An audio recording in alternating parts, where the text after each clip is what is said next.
बिस्मिल्लाहिर्रहमानिर्रहीम।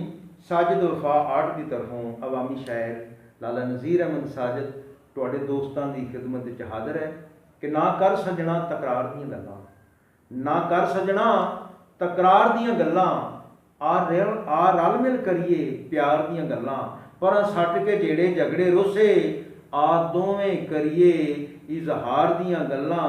तैनू अज तक समझ ना आई तू जद भी कीतियां इनकार दीयां गल्लां, ना एक दूजे दा दिल दुखाइए कदी करिए ना आवाज़ार दीयां गल्लां।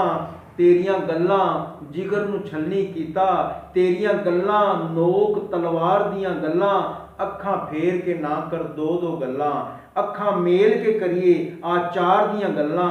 गल्लां प्यार दीयां नगद ही चंगियां, कदी करिए ना नफरत उधार दीयां गल्लां। झूठियां मूठियां सभे छड्ड के आ सच्चियां करिए इतबार दीयां गल्लां। रब देवे ते शुक्र पे करिए, कदी करिए ना हकार दीयां गल्लां। ते जद सैकल उधारी मैं लै नहीं सकदा, क्यों करा मैं नगदी कार दीयां गल्लां।